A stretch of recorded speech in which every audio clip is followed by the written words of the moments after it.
द्रौपदी मुर्मू ने देश की 15वीं राष्ट्रपति के तौर पर शपथ ले ली है। सोमवार की सुबह संसद के सेंट्रल हॉल में उनको सीजेआई एनवी रमन्ना ने शपथ दिलाई।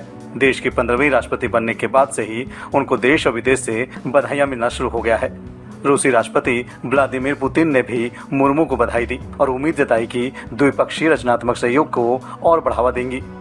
पुतिन ने अपने संदेश में कहा कि हम भारत के साथ विदेश राजनीतिक साझेदारी के संबंधों पर बहुत महत्व देते हैं। उन्होंने कहा कि मुझे उम्मीद है कि राष्ट्र प्रमुख के रूप में आपके कार्य हमारे मित्र राष्ट्रों के लाभ और अंतर्राष्ट्रीय स्थिरता और सुरक्षा के हित में विभिन्न क्षेत्रों में रूसी भारतीय राजनीतिक संवाद और रचनात्मक सहयोग को और मजबूत करेंगे। चीन के राष्ट्रपति शी जिनपिंग ने भी सोमवार को अपनी भारतीय समकक्ष द्रौपदी मुर्मू को पद संभालने पर एक पत्र के जरिए बधाई दी है। इसमें उन्होंने कहा है कि वो राजनीतिक आपसी विश्वास बढ़ाने, व्यवहारिक सहयोग को गहरा करने और मतभेदों को ठीक से संभालने के लिए उनके साथ काम करने के लिए तैयार हैं। राष्ट्रपति शी ने आगे कहा है कि चीन और भारत एक दूसरे के महत्वपूर्ण पड़ोसी हैं।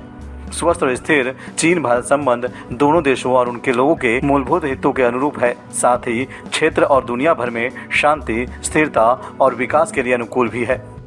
श्रीलंका के नवनियुक्त राष्ट्रपति रानिल विक्रमसिंघे ने मुर्मू को बधाई दी और दोनों देशों के बीच घनिष्ठ संबंध का जिक्र करते हुए रेखांकित किया है कि उनका नेतृत्व सौहार्दपूर्ण संबंधों को और मजबूत करने के संयुक्त प्रयासों को नई गति प्रदान करेगा। विक्रमसिंघे ने अपने संदेश में लिखा है कि सबसे बड़े लोकतंत्रों में से एक में इस प्रमुख जिम्मेदारी के लिए आपकी नियुक्ति आपकी क्षमता और राजनीतिक कौशल पर सरकार और लोगों के विश्वास का प्रमाण है।